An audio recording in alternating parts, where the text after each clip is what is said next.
This is a big story. Reuters is reporting. Now, very difficult to confirm this reporting. You have to, on some level, trust or distrust Reuters reporting in this instance. But I've been reading this story that came out, I guess, about a month ago, about how the U.S. was trying to convince everybody, including Ukraine, that Russia was serious about invading. And they couldn't move these people. Now, the reason why this is the premise of why I want to talk about this. Early on, it is my contention that the Biden administration did not want this. The last thing they wanted was a war between Ukraine and Russia. I don't think they were terribly interested about allowing Ukraine into NATO. There's been a lot of corruption in Ukraine for years and years and years. And I think the NATO allies just felt like they weren't ready and they weren't going to go there. There was no indication that the Biden administration was pushing this. There are elements within the Biden administration, maybe, certainly elements within the national security state. And when this war started, we played a clip of Hillary Clinton, and if I remember correctly, I was both worried about the way that she was framing this and worried that if Russia faltered, and it's just an analysis of what America would do. Obviously, I wasn't like concerned that the Russian forces would fail.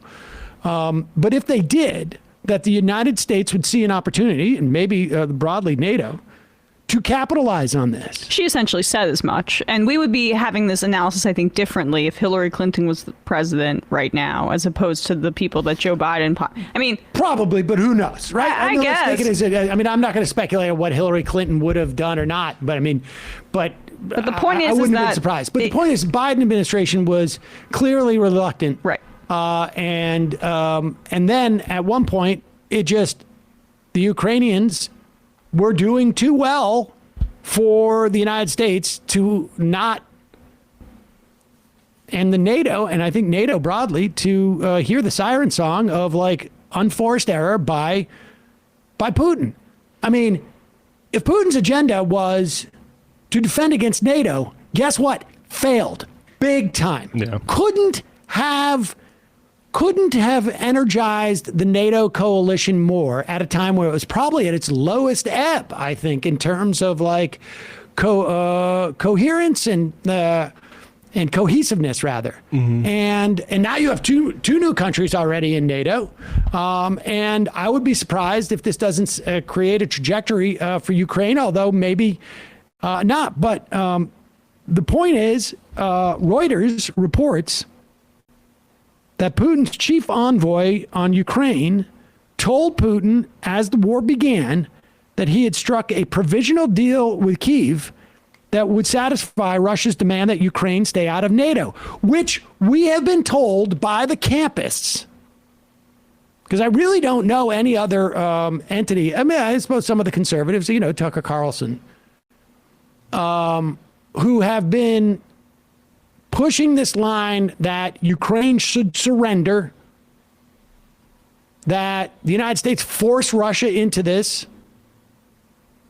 No doubt there were pressures, without a doubt. But if the real genuine desire of Putin was to stop NATO expansion, to keep Ukraine out of NATO, he had it, according to this report. The Ukrainian-born envoy, Dmitry Kozak, told Putin that he believed the deal had been hammered out, removed the need for Russia to pursue a large-scale occupation of Ukraine. This, according to these sources. These are three people close to the Russian leadership. I don't know. You got to be skeptical about these things. But if this reporting is true, Putin made it clear when he was presented with Kozak's deal that the concessions negotiated by his aide did not go far enough, and that he had expanded his objectives to include annexing swaths of Ukrainian territory. the deal was dropped. So for those campists who have been arguing that all Putin's intentions were just to protect himself from NATO, if you believe this report, he had that opportunity. He had that opportunity, didn't take it. And if you believe the talking points that some people were promoting 3 months ago, 4 months ago, that to stop the bloodshed, the side that is losing the war, the invasion, should surrender, then maybe you got to take an analysis of where how Russian forces are doing now and apply that same logic, right? I mean, just because it didn't happen 3 months ago doesn't mean that you wouldn't have that same perspective and expect, a country to say, well, that's the right thing to do to stop bloodshed. I mean, this is the country that started the invasion. Yeah, and I agree with you on the campus. And on the flip side, I'm glad that offer was made. I think it was right to make that offer. And I think anybody who was against, making offers like that, I think people shouldn't be shamed or put into a campus camp for just suggesting that we reach out with diplomatic entreaties like that, because I think it strengthens the case now if that's true. Of course. In what world is it more impure to be in favor of diplomacy? That's at the very by its very definition not imperialistic, right? Which is what these campuses are supposed to be against. Right. And I think there are some people who immediately knee-jerk just say, if you were looking for Ukraine to have made this deal at that time to say we're gonna stay outside of NATO, that somehow you're pro-Russian. I mean, the bottom line is they were out of NATO. And for a long time, NATO did not want Ukraine in it. I still don't even know that they still want Ukraine, because it comes with a lot of problems. It comes with a lot of expense. And certainly if Ukraine did not have to be in NATO to be outside of Russia's sphere of influence, or at least a hegemony. It's sort of inevitable. You're next door to a country. You're going to be in their sphere of influence, one that's that powerful. But I don't know. This is going to change the whole dynamic. We shall see. And you can hold two thoughts in your mind at the same time, which is that, yes, military industrial forces in the United States are happy that, to an extent, that fighting is continuing, and they can continue to supply arms, and that this offer was made, and that the Biden administration was not happy that Russia was invading Ukraine. I don't think those two things are contradictory. Right. Maddie Moron, Sam, the charges against Assange do stem directly from what the government alleges was the assistance he supposedly provided Manning in obtaining the disclosure she provided to him. Just important to clarify that, because regardless of what anyone thinks about anything that Assange or WikiLeaks has done since, his prosecution is going to have incredibly chilling effect on reporters being willing to report on state criminality.